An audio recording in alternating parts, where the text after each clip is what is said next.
ولن نساوم على الحق أو الثوابت.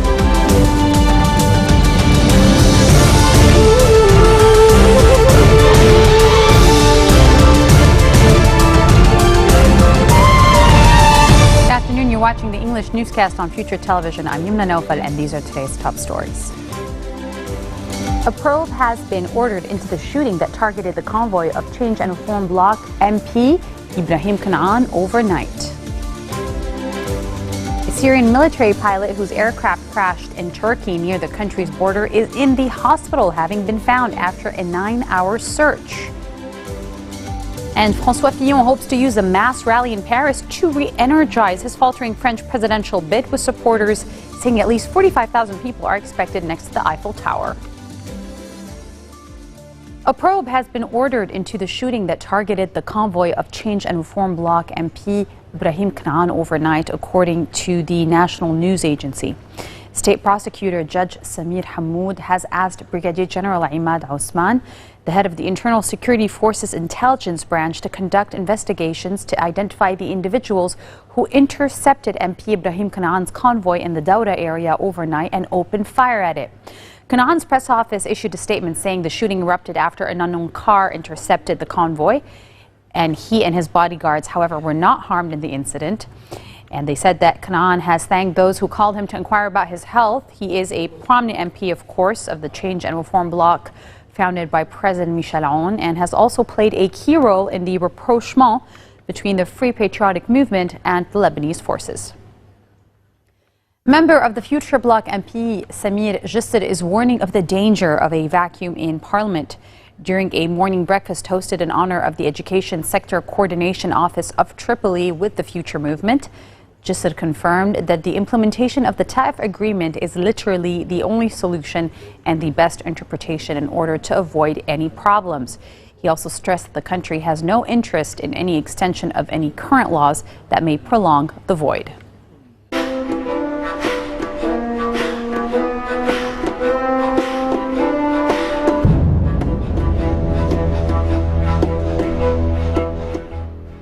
A Syrian military pilot whose aircraft crashed in Turkey near the country's border is in hospital, having been found after a 9-hour search, according to the Anadolu news agency.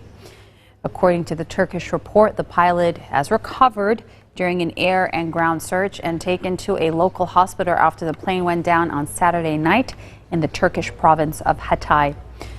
Anadolu, a state-run agency, did not give further details on the pilot's health, but says he was flying alone when the plane crashed.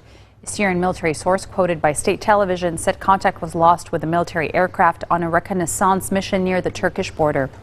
The Syrian rebel group Ahrar al-Sham told AFP that it had shot down the government plane as it was overflying Idlib province in northwestern Syria and carrying out airstrikes.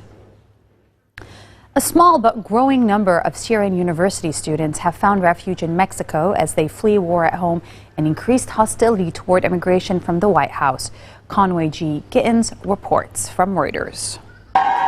Syrian university students fleeing war and facing an American administration that views Syrian refugees with heightened suspicion, getting a warm welcome in Mexico. A small but growing group of Syrian refugees are heading there in order to complete their education. Syrian student Amir Barra arriving this week in Mexico City, draped in the local flag and speaking the national language. In Mexico, there are no walls. There are hugs and hearts that are open to us. At the end of the day, we're all humans. Religion, our origins, it doesn't matter. In the end, we're all brothers and sisters in humanity. I hope peace comes to Syria and to reign throughout the world. Hopefully, I go back to my family and friends in Syria to take part in the reconstruction. The scene at Mexico's international airport is in stark contrast to the protests earlier this year at U.S. airports, following President Trump's now defunct travel ban against residents coming from 7 predominantly Muslim countries, including Barra's home country, Syria. Mexico taking in refugees as Mexicans living in America are facing massive deportations and a tougher time crossing the border, with Trump repeatedly pledging to build a wall and make Mexico pay for it. Coming up next, actress Emma Watson hits back at critics after her criticism of the Vanity Fair magazine photo shoot. Stay with us, we'll be right back.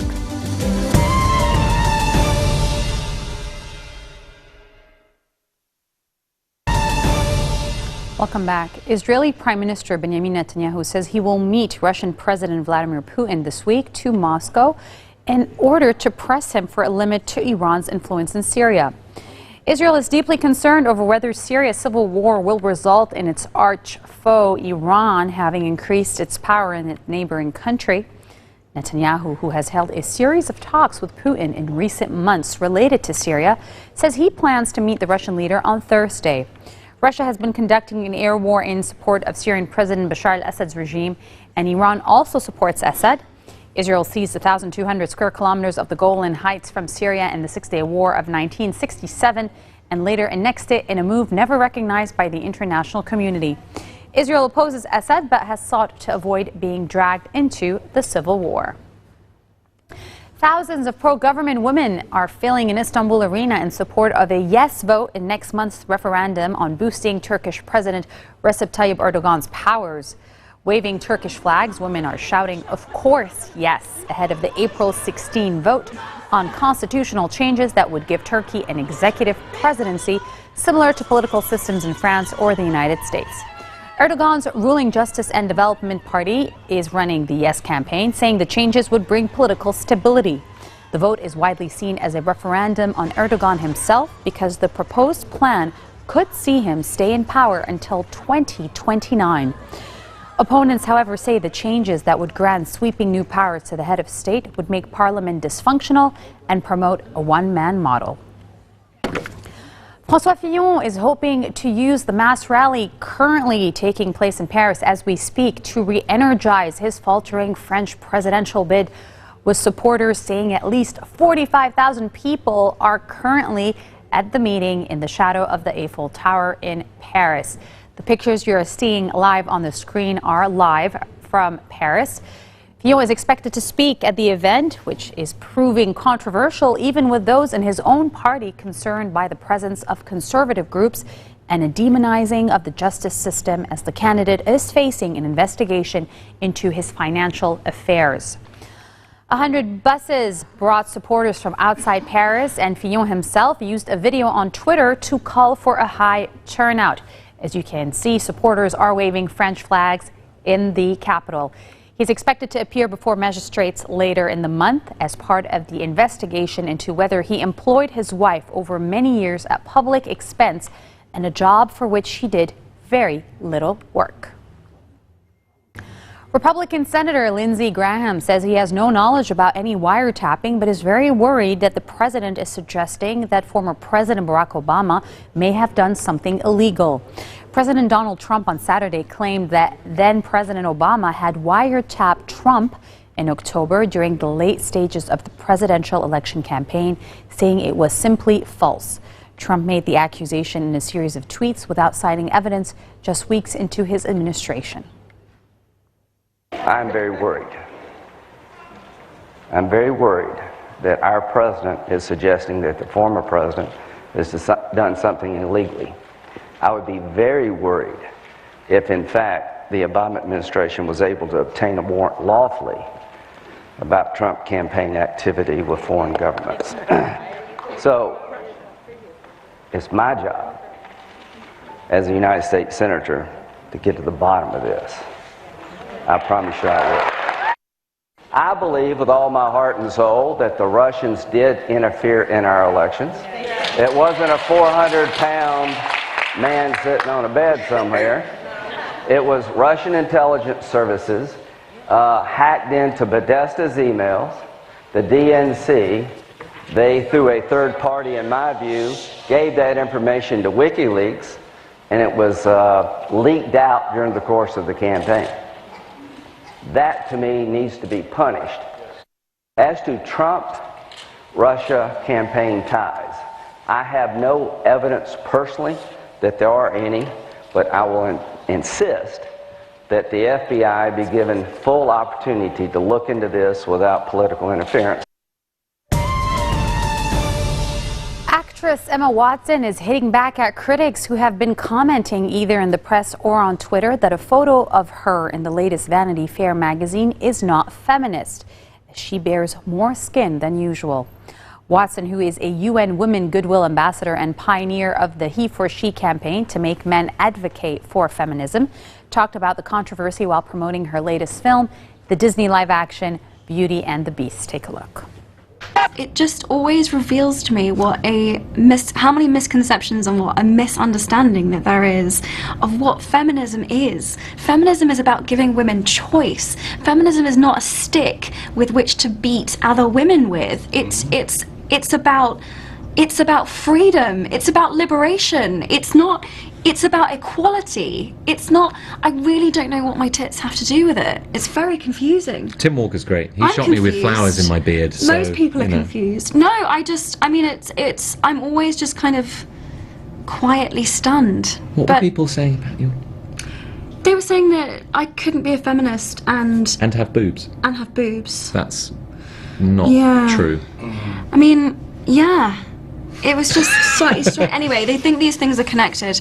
But anyway, I mean, the shot itself, I mean, I was honestly slightly taken aback by, because it sort of hadn't, you know, we'd been doing so many crazy things on that shoot, but it had really felt incredibly sort of artistic, and I'd been so kind of like creatively involved and engaged with Tim, and I was so thrilled with how kind of like interesting and beautiful the photographs were. But I've certainly been, people have asked, and I've gone, is there a controversy about this? I didn't know about this. I just think the photos are great. And you lost something again? Well, I believe I have. The problem is I can't remember what. Oh well, I'm sure it'll come to me. Where are you off to? To return this book to Père Robert. It's about two lovers in fair Verona. Sounds boring. Look, there she goes, that's going strange, no question. Dazed and distracted, can't you tell? Into the light.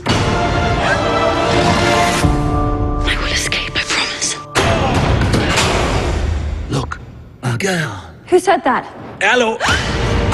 You can talk. Well, of course. It's all he ever does. How lovely to make your acquaintance. Want to see me do a trick? What happens when the last petal falls? The master remains a beast forever. And we become antiques. What did you do to it? Nothing. Get out of here! Go!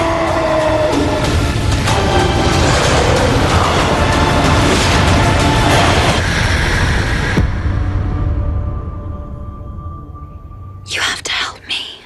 You have to stand.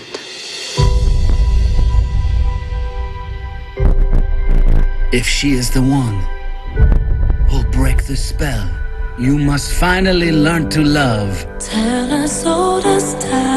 Have you really read every one of these books? Some of them are in Greek. True as it can be.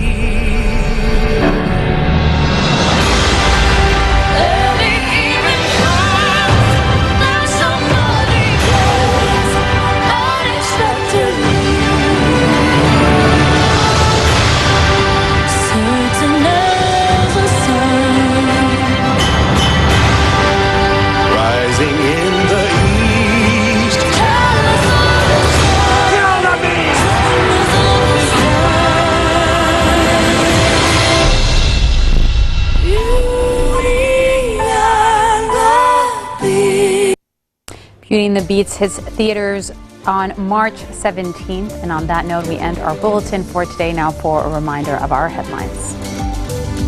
A probe is ordered into the shooting that targeted the convoy of Change and Reform Bloc Secretary MP Ibrahim Khan overnight. The Syrian military pilot whose aircraft crashes in Turkey near the country's border is in hospital, having been found after a 9-hour search. And François Fillon hopes to use the mass rally taking place as we speak in Paris to re-energize his faltering presidential bid, with supporters saying at least 45,000 people are currently underneath the Eiffel Tower. Those are your headlines live this Sunday. Have a good one, and we'll see you again tomorrow. Take care.